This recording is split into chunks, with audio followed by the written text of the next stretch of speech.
Do you like Mitten Squad but wish there was some place to talk about it besides the dreadful YouTube comment section? Well, now there is. Introducing the Mitten Squad Discord server, your #1 source for stuff, I guess. Check it out today, or don't, your call. There are weapons in Fallout 3. Big weapons, small weapons, good weapons, and bad weapons. But what about no weapons at all? Can you beat Fallout 3 with only your fists?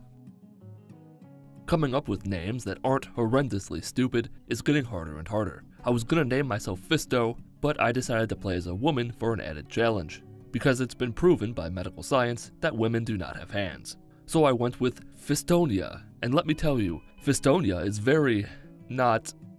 Good God, she's hideous. After a fun childbirth, it was time for special. 9 in strength to hit hard, 8 in endurance to be able to take a punch from a bullet, 9 in intelligence to level up quickly, 7 in agility because Fistonia's sexual prowess must be accurately represented, ignore the fact that she's currently a baby, and 5 in luck. After thanking all the guests for coming to my birthday party and playing Drop the Glass, I hopped up on the table because I wanted to touch the pretty helium sacks. Then I got stuck on the table. I resolved the issue by sitting down and then went down to the basement to kill me a bug. I know what you're thinking, you have to use the BB gun. That's true, except for the part where it's not true at all. You can use VATS to stomp on the roach. Then when you somehow fuck up something as simple as stepping on a bug, you can just punch it. New problem, you're trapped in bug world. There's an invisible wall. I thought this was the all is lost in space moment. Luckily, Daddy-O gets close enough that you can use VATS to teleport yourself back to reality. Then it was time to take the goat. I wanted to take it, really I did, but Mr. Broch took a bit of a stumble down the stairs, so I saved us both some time by choosing my own skills. I went with medicine, speech, and unarmed. The vault escape was about what you'd expect. The guards were the toughest people in the vault, but even they couldn't stand up to Fistonia, because she hits like a hippo with Down syndrome and has a personality like a piece of plywood. Out of the vault, I sold most of the weapons and ammo I collected to Crazy Wolfgang, entered Megaton, snuck into Moriarty's saloon, hacked into his terminal, did a sweet jump off a roof that broke both my legs, and was off to Galaxy News Radio. On the way to GNR, I stopped by Super Duper Ultra Mega Mart to see what sort of exciting pharmaceutical items they had in stock. I killed a lot of raiders, went outside, tried to cave in Brian Wilkes' head, but remembered that I don't have the Murder Children mod installed, pretended to be Michael Vick, returned to Moira Brown to sell a bunch of shit, entered the subway system, and fought ghouls for the first time. The roamers are a force to be reckoned with, but the normal ferals are a pushover. The super mutants are pretty tough too. I killed 2 more super mutants and encountered Sarah Lyons of Cat Club and robbed the corpse of her dead friend. We fought our way through a ruined building full of super mutants in which they stole a lot of my kills. Then came the big one, the super mutant behemoth. Without a fat man, feline fanatics did their best to topple the giant, but as usual, it fell on me to slay the beast. The behemoth was no match for the freak with 5 fingers. Then I spoke to 3Dog, predictably failed a speech check, and was headed to the Washington Monument for the first time ever. I passed through another tunnel system, killed more ghouls, waltzed into a minefield where raiders and ghouls were battling it out, only set off a few mines, killed the raiders, ran around looking for a bed, found one, slept, returned to the tunnels, and finally made it outside, where a lot of super mutants were waiting to take advantage of a beautiful girl like myself. One-on-one, the mutants are mostly just a nuisance, but with several shooting me from all directions, it's what I call a sticky situation. What's even stickier is that they can run backwards faster than I can run forwards, making unarmed attacks especially annoying to land. The Super Mutant Master was easily the toughest foe so far. I went back to Megaton to buy more stim packs, then returned to the mall to enter the Museum of Man-Made Bullshit and Lies that are blasphemous because God is the answer to all questions. What do you want for dinner? God. Your son isn't breathing on his own and will be in a vegetative state for the rest of his life. Should we take him off life support? God. Inside the MOMMBALTABBGITTAQ, I killed several more super mutants, rescued the Virgin Dish, and went back outside towards the monument. There were 2 paladins guarding the gate, so I lured a bunch of super mutants over and let the 2 groups duke it out. The super mutants won by a landslide. It wasn't even a contest. Then I installed the dish, tried to throw a bottle out the window, but discovered that the windows are fake and don't exist at all. Back at GNR, 3Dog gave me the information I needed, and I was off to Rivet City. But before that, I bought more stim packs from Dr. Dickless in Megaton. I stayed along the river as I marched towards Rivet City. And then I saw her, Grandma Sparkles. I damn near took her head off, looted her corpse, stole from her fridge, raided her shack, and the curse of Grandma Sparkle strikes again. The game crashed when I left her shack. After I passed by a bridge, I upped the difficulty to normal because the raiders were too easy to kill. Then I discovered the Citadel, the Jefferson Memorial, did a sweet jump onto the swinging bridge to Rivet City, talked to Dr. Madison Lee, bought some combat armor, and went to the Jefferson Memorial to search for clues about where Dad could have gone. Inside the memorial, I found something that really pissed me off, far more than it should have. Unless I'm dumber than a gum wrapper, you can't attack a turret, or at least this particular turret, with your fists. I even managed to bop it and get it to move back and forth, but it wouldn't take any damage. So lame.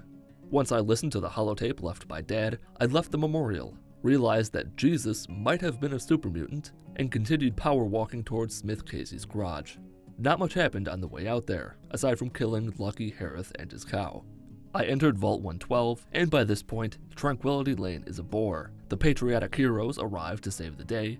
I either killed or knocked out Dad, not sure which because the game wasn't sure either. I left, told Dad I'd meet him in Rivet City, met him at Rivet City, went to clear out the mutants at the Jefferson Memorial, and let the slugfest begin. The normal super mutants didn't put up much of a fight, and that turret from earlier is gone, so that's cool. The brutes had a little more fight in them, but not much.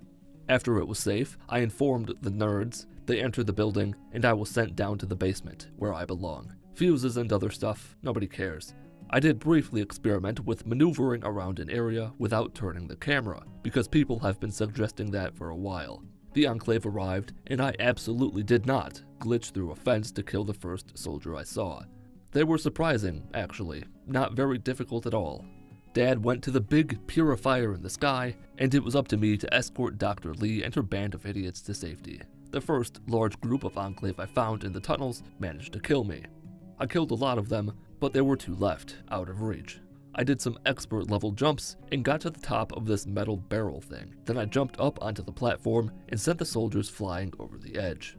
There's also a ladder you can open that goes nowhere and does nothing. You can also close it, but that too does nothing.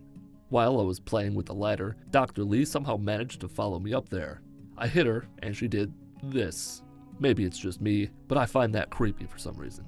Still atop the platform, I found a door for midgets that led me to more Enclave soldiers who were waiting to ambush me and the scientists that I wished were dead. I pushed onward, exited the tunnels, and arrived at the Citadel. These are my skills at the moment because I haven't shown them in a while. Also, if you've watched my other Fallout 3 videos, you may have noticed that there were perks in the game that came from mods. I disabled all those mods for this playthrough. The perks and skills are all vanilla pudding.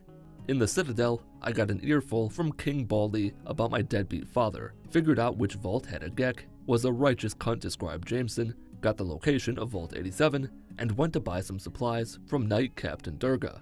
Just as I was a cunt to Jameson, Durga was a cunt to me. But unlike Jameson, I'm not scripted to initiate combat unless I'm attacked. Words hurt, and Durga will learn the hard way. I advanced my way inside Fort Loser and beat her to death with my own hands. I then stole a lot of the stuff from the Brotherhood's armory. I also assumed that Durga had a key to open the cell door, but she does not, and that's very unfortunate. It means I'm pretty much stuck.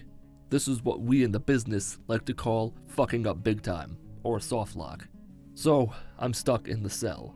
What are my options? Well, I have none. I refused to let Durga live, so I couldn't reload a previous save. I had hoped to avoid doing this, but the only thing I could do was glitch myself through the cell door or the fence by rapidly quick saving and quick loading. It took about 5 minutes to leave Fort Loser. That might not sound like a lot, but I was pressing plus and minus several times a second for almost the entire time. My poor fingers. By the time those 5 minutes were up, my fingers felt like the fingers of someone who had just spent 5 minutes rapidly pressing 2 keys on a keyboard. But none of that matters anymore, because I'm finally free. Next stop, Little Lamplight. It really is the place to be. Think about it. You can beat all the children you want, and they don't feel a thing. Sure, you aren't actually hitting them, but let me have this, damn it.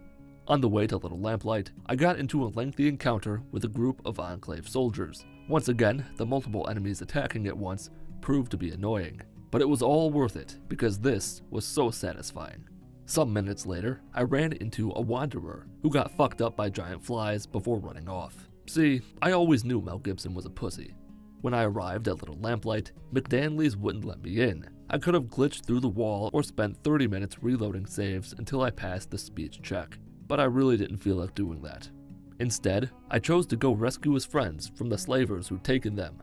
I'm sure they were just playing board games or something, not doing anything strange that would make Satan go, dude, what the fuck. At Paradise Falls, I killed the greeters and made my way inside. Did you see what I did there? It was a very subtle joke. See, I said they were playing board games. Board games usually have dice. The name of this place is Paradise Falls. Get it yet? Paradise Falls? A pair of dice falls onto the board in some board games. Paradise sounds like pair of dice. Now, you know what? Just fuck it, forget it. I killed a group of slavers inside the healing hut, and one of the slavers blew my mind. He pulled a me, can you believe it? He kept entering and exiting the healing hut like I did in my Fallout New Vegas companion video. What a twist. Before I freed the children, I fought the Great Nameless One. With the children free to be taken by new slavers, I went back to Little Lamplight to be covered in the You know what? Let's not go there. My adventures in Vault 87 proved to be more fun than usual. Never before have I been able to deal significant damage to the super mutants while also being able to take some damage. It was liberating. Some time ago, I bought an advanced radiation suit, which meant I had no reason to release Fox. I got his hopes up by talking to him, then I let him know that I'd be leaving him in there forever. The Gek was easy to get thanks to the radiation suit. Then the Enclave ambushed me, I refused to give up the code, and I killed the officer who was rude to me. And when I say killed, I mean killed. I launched that fucker 3 feet off the ground and took his leg off with my fist. I made my way through the Enclave base, snagged the FEV vial, wandered around some more, escaped the base, and returned to the Citadel. Queen of Pussy Patrol actually thought I'd want some of her stupid armor. Nah, I could just buy my own. Oh, that's right, I killed Durga. Despite this setback, I'd kill her again if I could. From there, I waddled behind Liberty Prime for a while until he entered his angsty teenage phase, where he hated everyone and wouldn't do anything anyone wanted him to, even if it would benefit him. So I pushed onward and walked around the big blue fence, entered the memorial, killed the Enclave soldiers guarding the rotunda, and confronted Augustus Autumn, king of the Palace of Auburn Hills. He died real good, but everything has to be needlessly complicated, mostly due to my own stupid decisions. Several playthroughs ago, I encountered this problem, where Augustus Autumn was dead, but Sarah Lyons wouldn't enter the room. Rather than trying a bunch of useless bullshit, I exited the game, reloaded a save, and she showed up. That didn't fix the problem though, because why would it? She's there, but Dr. Lee wouldn't let us be one of her lifelines. So I'm stuck again, and again, not many options. I opted for the brute force method, where I glitch myself inside the purifier, enter the code, and beat Fallout 3 with only my fists. Unlike many RPGs, where the hero lives in the world for years before discovering their true calling, Fallout 3 starts off with your character being born. But what if the lone wanderer's mother didn't die from childbirth, but as a result of a spell cast on a special clock? Can you beat Fallout 3 as Benjamin Button? You're probably wondering what the hell kind of idea this is for a challenge. Let me tell you, it might not be a good idea, but it's definitely an idea. The premise of the curious case of Benjamin Button is that a baby is born as an old man, but still the size of a baby, and he ages in reverse. By the time he's in his late 60s, instead of being a wrinkled strip of leather, he's a child. Age is not something we have direct control over in Fallout 3. Even when you're a baby, you're not really a baby, you're just a scaled down person. Believe it or not, this actually works to our advantage. As soon as I leave Vault 101, the clock starts ticking. Every 15 minutes, I use the player.setScale command to decrease my size by 5%. This gives me 5 hours to complete Fallout 3. I either beat the game, or I keep shrinking until I eventually blink out of existence. Because there are no special restrictions on weapons I can use, I drain the points from Perception and put 3 points each into Charisma, Intelligence, and Luck, to level up quicker and to have a higher speech skill. I tried to climb up on top of a table like my dog used to do, but a table's natural defense is an invisible wall to keep people off of it, and that's science. As the overseer was talking about my Pip-Boy, I got distracted by the balloons. I threw shit all over the place, got beat up by Butch, gave old lady Palmer the experience of a lifetime, went down to the basement for some private time with Jonas, got my picture taken, and went to take the GOAT exam. I chose medicine, small guns, and speech as my tag skills. Amada then woke me up and explained the situation. She gave me a handgun, which I used to put a few bullets in her skull, and I was off to kill as many people as I could before I left. Officer Kendall was first, then Butch. The Rad Roaches got his mother before I could. The Holdens were next, and I found myself in the overseer's office. He and his guards died. I tried to kill Amada again, opened the vault door, killed 2 more guards, and escaped. The countdown to my extinction begins now. About halfway to Megaton, I checked to make sure the console command would actually work, just to be safe. Those of you who've seen my Fallout 3 as a baby or New Vegas as a giant videos know that there are 2 big hurdles to overcome here. The first is obvious. The smaller you get, the slower you move. The second hurdle is that, for whatever reason, your damage output is directly related to your size. The smaller you are, the less damage you do to enemies. I made my way to Megaton because I wanted to follow the main story as closely as I could. I didn't want to go straight to Vault 112 to save Dad. There needs to be some tension. My first stop in Megaton was Craterside Supply to pick up a radiation suit, stim packs, and ammo. I broke into Moriarty's saloon, stole his terminal password, and found out that Dad had went to Galaxy News Radio. I killed Gob before I left the saloon, killed Calamity Jane and a few of the Megaton citizens on my way out of the city, and I was off to Galaxy News Radio. A few mole rats committed suicide by me. I ended a few raiders in front of the super duper ultra mega mart, nearly blinded myself by blowing up an iBot right in front of my face, swam through a river, and went down into Farragut West Station. And wouldn't you know it, the game crashed. With that crash, it's a good time to bring up, well, time. My initial idea for this challenge was to create a script that would check the in-game time and automatically decrease my size every 15 minutes. That ended up not working the way I wanted it to, because it didn't really work at all. Maybe the proper way to do this would be to pause the timer in dialogue or when saving, but that would have ended up being a giant pain in the ass. So the timer is constantly running. I can reload an old save if I get into a sticky situation, but all that will do is eat away at my time. The only reason the clock stops is if the game crashes. I eventually made it out of the tunnels and arrived on the scene to help the Brotherhood fight against the super mutants attacking Galaxy News Radio. After looting their corpses, repairing a few items, and picking up a fat man, the first 15 minutes outside of Vault 101 had passed. Time to shrink down to 95%. Not a minute later, the super mutant behemoth showed up and died. I then went inside Galaxy News Radio to speak to 3Dog, passed a speech check to avoid fixing his radio station, left the building, and for reasons medical science still can't explain, I got attacked by Sarah Lyons and her gang of losers. I legitimately have no idea why that happened. I was concerned that it would mess up the ending of the game, that maybe I wouldn't be able to enter the Citadel without being attacked or something. But fuck it, that's a problem for a few hours from now. I fast traveled back to the Super Duper Mart, leveled up again, raised my speech skill up to 75, and began heading southeast towards Rivet City. I passed by Wilhelm's Wharf and ignored the old woman living there. The curse of Grandma Sparkle is very real, and I don't have time to deal with that. I blew the head off a scavenger and committed the mortal sin of not even giving the bucket a passing greeting. Under a highway, I quickly dispatched of 4 raiders holding out there, slept to heal myself and save stim packs, and continued my journey. I discovered the Citadel. Thankfully, nobody there was hostile towards me, got wet, crossed a bridge that will play a role in the future, and discovered the Jefferson Memorial. I know that I said I was going to follow the story closely, but I decided to clear out the memorial now instead of waiting. The longer I put it off, the harder it'll be because I'll do less damage. The limited supply of assault rifle ammo ensured that at least the first few super mutants wouldn't be difficult to kill. Down in the basement, 4 super mutants were clumped together. A smart man would have pulled out a grenade and disposed of them quickly. With them dead from bullets, I cleared out the remaining mutants, used a bed to make sure that the area was clear, and exited the building out into complete darkness. As I felt the loving touch of the eternal void wrapping its arms around my soul, the game crashed. I'd lost maybe 15 seconds by restarting the game and loading into my most recent save. But that's almost 1/10% of my total time, so it really is practically meaningless. I continued running through complete darkness, hit the second 15-minute period, shrunk down to 90%, wasted even more time by waiting for daylight on a rock, and going the wrong way towards Rivet City. Waiting for the bridge to extend was as boring as it was aggravating. I made my way through the dump tub, spoke to Madison Lee, and realized that I fucked up.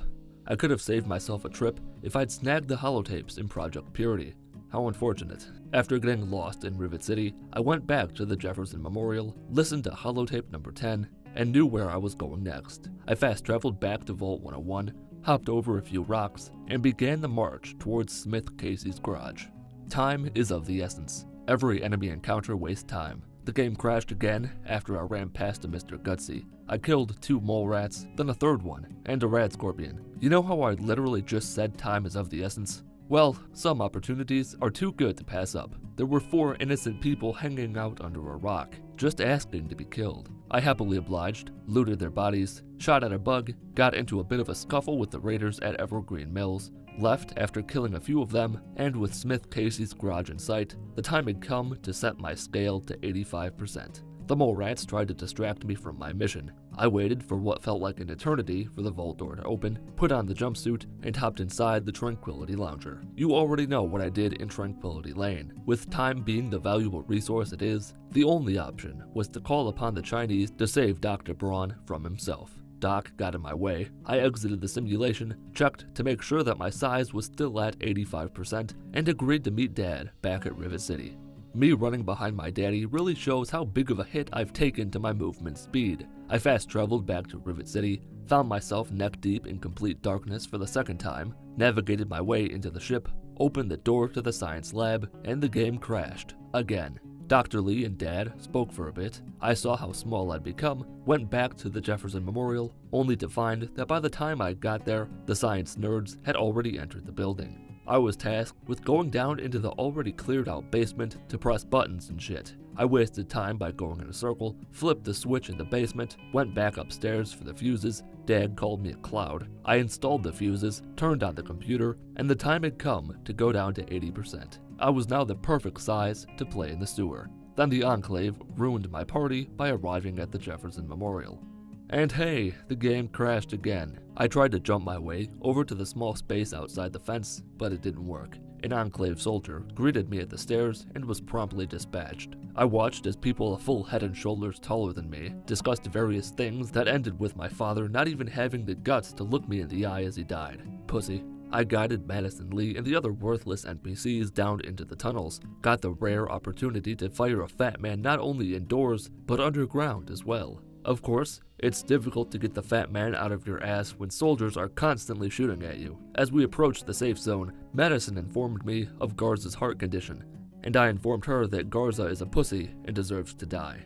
We finally arrived at the Citadel, and the waiting game began. That whole not stopping the clock unless the game crashes thing bit me in the ass here. Every now and again, Madison will just not enter the Citadel, but you'll have already gotten stuck in place for the upcoming dialogue. I wasted nearly 2 minutes waiting for her to show up.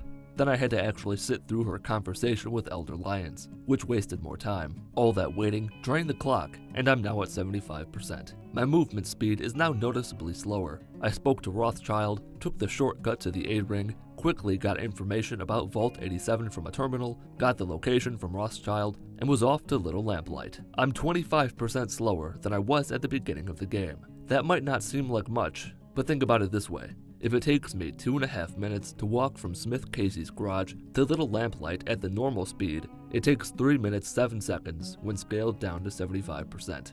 Now remember that time increase applies to all distances in the game. I'd been putting a fair amount of points into small guns in an attempt to offset the penalties from shrinking, which made taking on a few super mutants on the way to Lamplight not terribly difficult. I scummed my way through Little Shit's dialogue and got myself into Little Lamplight. Fun fact, I'm now smaller than the children. How wonderful. I passed through the gate, opened the door to Murder Pass, killed a few super mutants, and it was already time to shrink again. This time, down to 70%. On the plus side, getting into Vault 87 leveled me up enough to get my small gun skill up to 74. Super mutants are now quite large and a bit troublesome to kill. Nevertheless, I kept pushing through the vault, taking the super punishment as necessary. It's not all bad though. I hit a stealth boy, which allowed me to sneak past most of the super mutants on the way to the test labs. I got spotted by a centaur, which alerted an unwelcome guest. That small inconvenience caused my stealth boy to not last to the point that I'd hoped it would. which was setting off the fire alarm to release Fox. I decided to have Fox retrieve the Gek because, even with the radiation suit, I wasn't sure if my movement speed would be slow enough to make it impossible to get the Gek. The problem is that Fox is slow. Waiting for him to dramatically walk to the reactor chamber eats up a lot of time. At least it allows me to conserve ammo. Once again though, despite me just saying how important time is, I wasted more of it by telling Fox to get the Gek, then beating him inside and grabbing it myself to see if he had any unique dialogue. He did, and it also proved my point from earlier about the radiation. Even with the radiation suit, I succumbed to radiation poisoning. With the Gek in hand, I took my leave, got ambushed by the Enclave, and woke up in Raven Rock. Before I had the chance to break free of my shackles and take to the sky, the time had come to shrinky-dink my way down to 65%. After getting my shit back, I passed the skill check, then killed the Enclave officer and began searching for the president. Autumn committed treason by directly opposing the president's last order and instructing all Enclave personnel to attack me on sight. Critical shots and a maxed out small gun skill came in handy when dealing with Autumn's goons. For reasons even I don't understand, before speaking to the president, I laid down half a dozen mines and set them off with a grenade to see if it was possible to kill the president. When that predictably failed, I tried a few Fat Man shots before getting got by myself. I convinced the president to blow up Raven Rock, took the FEV vial, pushed through the base towards the exit, and was finally free. I had the situation completely under control, but Fox doubted me. He followed the vertibird to Raven Rock to free me. I don't like it when people doubt me. The only person allowed to doubt me is me. That meant Fox had to die. He had completed his role as my item retrieving mule. He's at peace in hell now. And wouldn't you know it, it's already time to go down to 60%. At this point, the run was looking like it'd be disappointingly easy, which is not what I wanted. So I made a very, very bad decision. Why fast travel when you can run across the entire map at 60% speed? I can't possibly understate what a monumental mistake this was. How about I start with a simple number? It took me 40 fucking minutes to get from Raven Rock to the Citadel. The first problem was the raiders encamped near a pond just outside of Raven Rock. They ate up a lot of my ammo and stim packs. Then I made the fun discovery that I could no longer outrun radroaches, and because of the damage reduction courtesy of my puny stature, they chew through ammo like my uncle chewed through my asshole on Thanksgiving. After about 10 minutes, I got into a hell of a fight with rad scorpions, more rats, a wanderer, and dogs. Then my game crashed again, because of course it did, meaning that I had to do that fight over again. The second time around, I killed the rad scorpion, then the dogs, and ended with the wanderer. As I got closer to the Citadel, a Yaoguai saw me as a tasty treat, just like my uncle. I tried to kill a few mole rats with a mine, and accidentally crippled myself. I'm not going to waste your time any more than I need or want to. Just know that by the time I got to the Citadel, I was laughably low on supplies, and my scale was down to 50%. I was about to enter the Citadel and march towards the end of the line, but there was this nagging feeling in the back of my head, so I went back to where it all began, Vault 101. I listened to the emergency broadcast to get the password, opened the vault door, and agreed to end Vault 101's troubles. Then I killed Officer Armstrong. The last few days or weeks of trouble in Vault 101 would seem like a happy memory to everyone who's left after I'm done with them. I pulled out my .44 Magnum, channeled my inner robots, and let my slaughter begin. I only had a few rounds, so I had to choose my victims carefully. Amada was one of my primary targets. The way she exploded after being shot surprised even me. What surprised me even more was the fact that of all the people I attacked, Old Lady Palmer, the same woman who got a face full of a little boy's crotch, was the one person who managed to escape my wrath. Officer Wilkins was not so lucky. Mac, the same pussy who was hiding behind the glass all those minutes ago, is now the overseer. He, much like Amada, also exploded when he died. Before I could leave the vault for good, it was time to shrink down to 45%. I saved a bucket from falling to its doom, carried it with me as far as I could, lost it to the void as I opened the door to the Vault 101 entrance, and fast traveled to the Citadel to end it all. After a quick comparison shot, I entered the Citadel courtyard and spent 35 seconds running towards the laboratory. Then came round 2 of the waiting game, as Sarah Lyons and her deadbeat father debated about how to handle the Enclave situation. So many minutes wasted. On the plus side, I could now buy ammo from Captain Durga, who I didn't murder this time around. Outside, the Brotherhood soldiers blew past me with lightning speed. I slowly, oh so slowly, trailed behind Liberty Prime, and it was already time to drop down to 40%. By this point, it was becoming painstakingly clear that I may have fucked up. Benjamin Button's life wasn't easy, mine shouldn't be either. Before going any further, I want to point out something that I've noticed about a few of these challenges. The ones that should be relatively straightforward, like this one, the Skyrim Fork Challenge, or the New Vegas Companion Only Challenge, usually end up being a clusterfuck. In this case, Liberty Prime sided with communism because he took his ball and went home, walking the wrong way. It seemed like a strange thing for him to do, so I pressed onward and found the culprit. Part of the bridge didn't load. It makes sense actually. Liberty Prime can't walk on a path that isn't there. I then did what any rational person would do. Who needs Liberty Prime anyway? It's not that difficult to glitch your way through the electric fence. I jumped off the bridge, swam through the water while spamming jump because at this scale, the natural swimming position is about a foot below the water's surface, and eventually made my way to solid ground. I encountered more glitched ground, but I made it past the errors, and the bridge to the Jefferson Memorial was in sight. There was one last hurdle, about 5 Enclave soldiers to face. Remember that Fat Man equipping issue I mentioned in Taft Tunnels? That reared its ugly head again here. It didn't help that the soldiers were all stupid accurate, did a lot of damage, I did very little, and they were more interested in turning me into a cripple than they were killing me quickly. I spent about 8 minutes dealing with these godless heathens. I probably should have stocked up on stim packs before coming this far, but I didn't. There were 2 more soldiers on the bridge that were also troublesome to deal with, but before I could confront them, I went down to 35% size. In time, they understood what it was like to lose. I said it was easy to glitch through the energy wall. It is, if you can jump over the railing to get into position, and if you're actually bigger than a slice of cheese. I hopped on a tire, fell into the river, swam to shore, spent about 4 minutes running to the other side of the memorial, where I could reach one of the corners of the barrier. I tried glitching my way through the barrier in an assortment of locations. In an unfortunate, but not exactly unexpected turn of events, none of them worked. I was back where I started, and now I was down to 25% size. I only had one option left, go back to the Citadel and hope that Liberty Prime had gotten his act together. By this point, the game had crashed, forcing me to reload the game. I took off my armor to maximize my speed. About halfway across the bridge, I was down to 20%. It still took 6 minutes to go from the Citadel to the end of the bridge, where the gap had been earlier. Liberty Prime was doing his job, thankfully. The group of Enclave soldiers that had given me trouble were now cleared out by the Brotherhood. Just before I stepped onto the bridge to the Jefferson Memorial, I encountered a problem I hadn't even considered. At this size, the Pip-Boy stops working. I don't know why, I don't care why, because it doesn't matter. All I care about is the fact that I'm slower than a crippled slug, and I can't even equip any armor to protect myself. As Liberty Prime cleared out the remaining forces outside the memorial, I entered the memorial proper, and I shrunk yet again, this time down to 15%. At this size, the game itself starts to fall apart. You're partially glitched through the floor. You can't hold weapons properly, and they're only about halfway visible. And because of the now 85% reduction in weapon damage, I might as well be tickling the Enclave soldiers instead of shooting at them with bullets. It took almost 90 rounds from a Chinese assault rifle to take down an already damaged Enclave soldier.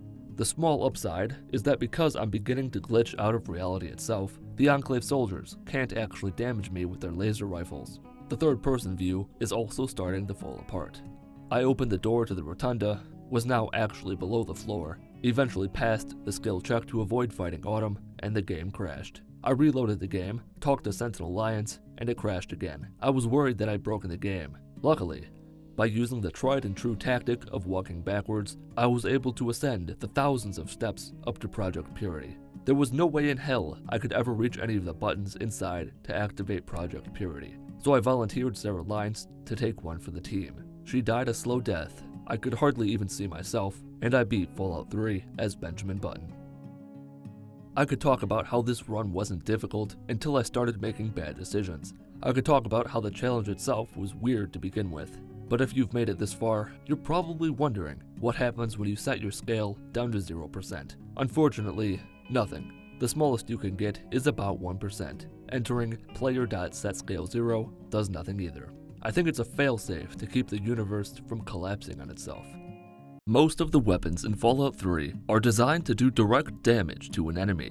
A baseball bat, for example, slams against someone's face and shatters it. But there's a weapon that requires more patience than almost anything else in the game. Can you beat Fallout 3 with only frag mines?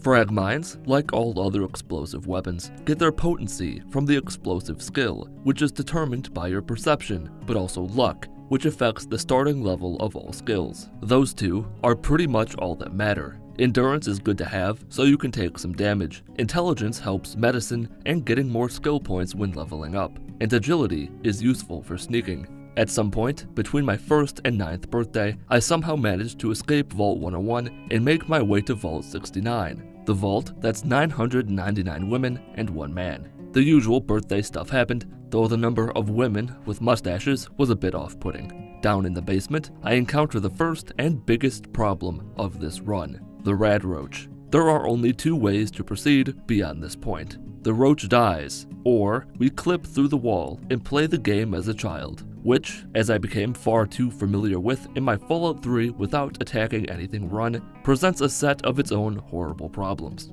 I spent a while brainstorming ideas to deal with this situation. The only requirement is that the roach dies. The quest says to kill it with a BB gun, but in my fist-only run, I punched it to death, which means that Bethesda lied to me again. In a previous video, I discovered that mole rats in Smith Casey's garage can die if they run into objects a certain way. It's the same reason the flying objects in my baby playthrough did damage to various creatures. I reloaded a prior save to pick up every conceivable object I could, which weren't all that many, and went back down to the basement. I had a few party hats, a child's jumpsuit, a magazine, 2 coffee cups, a drinking glass, 2 forks, and 4 white plates. And then there's the BBs themselves. Drop all 50 at once and you get a single object, but drop them one at a time and each BB counts as its own object.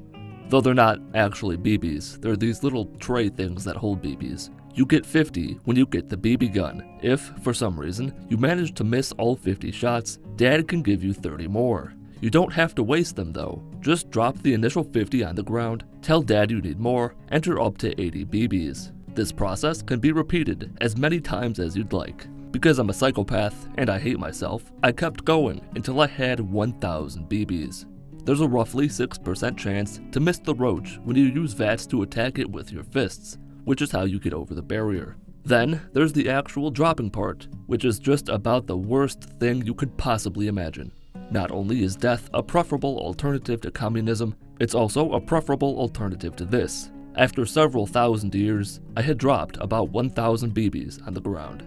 Unfortunately, but not exactly unsurprisingly, this didn't work. Like, not even a little bit. Then, because I was curious, I used console commands to speed up the game, just to see if the BBs flying around would kill it.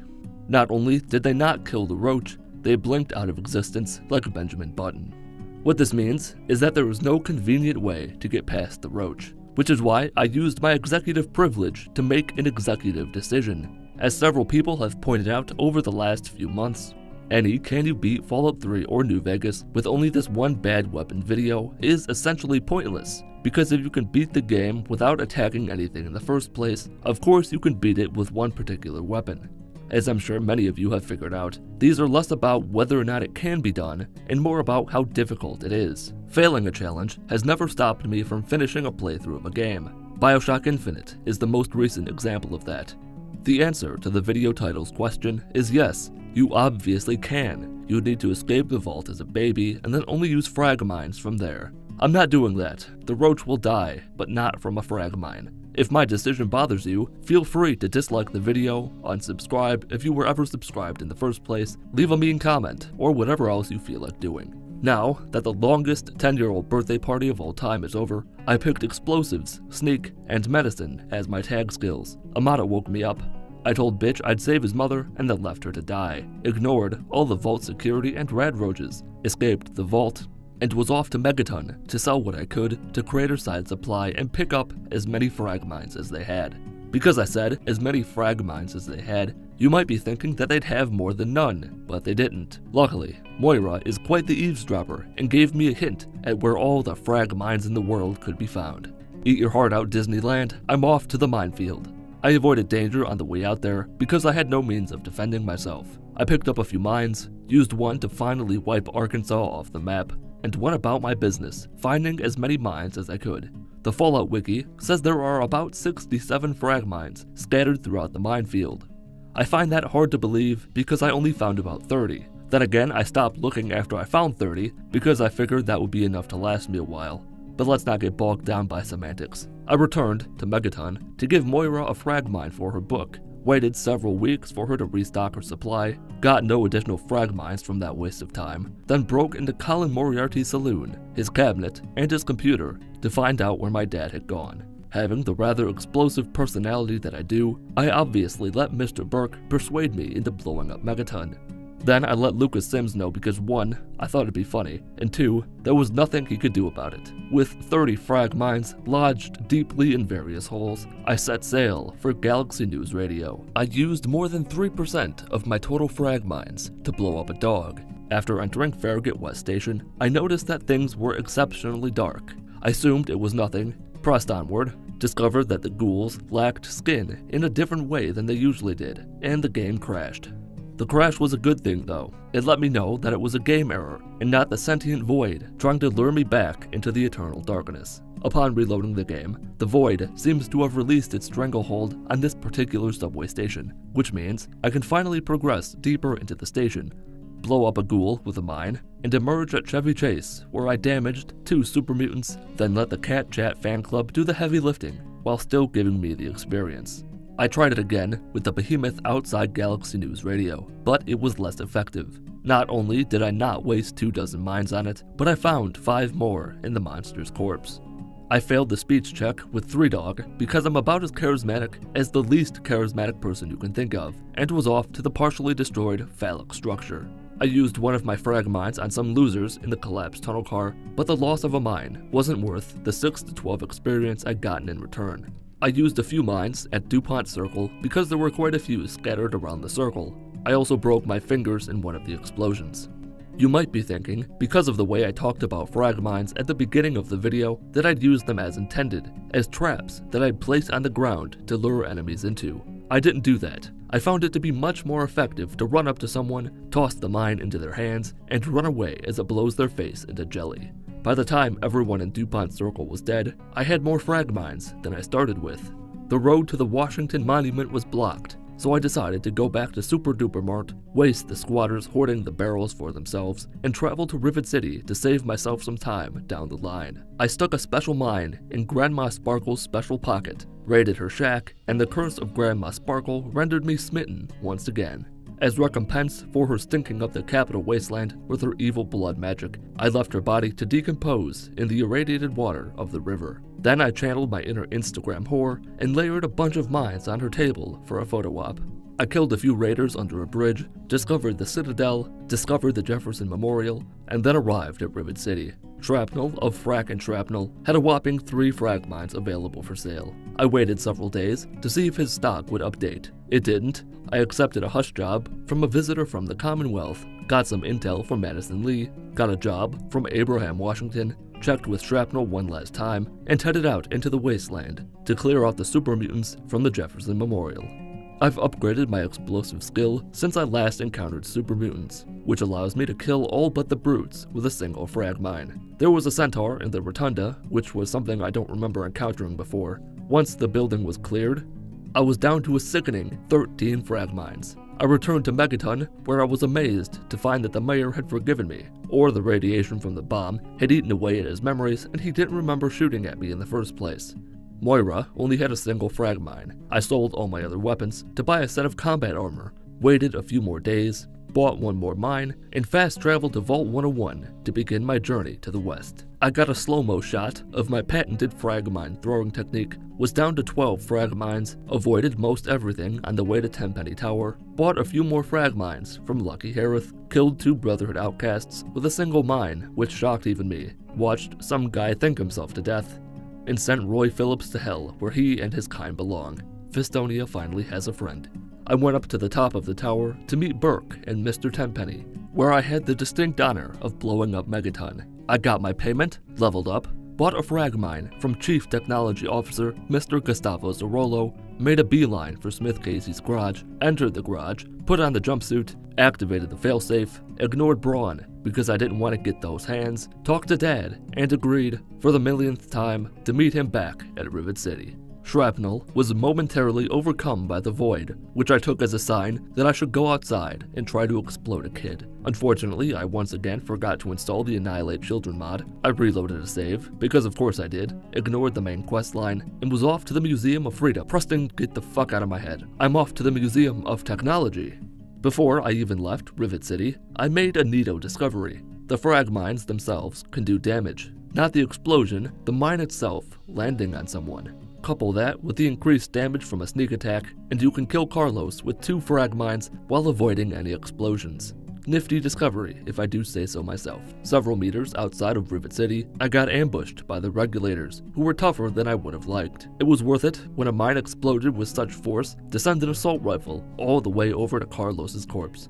I avoided most of the super mutants in no man's land in front of the Washington Monument, because the 8 or so mutants there, and the fact that several were brutes, convinced me that I probably couldn't kill them all even if I wanted to. Up in the tower, I forgot that I had to actually find the goddamn dish before I could install it, so that quest is a lost cause.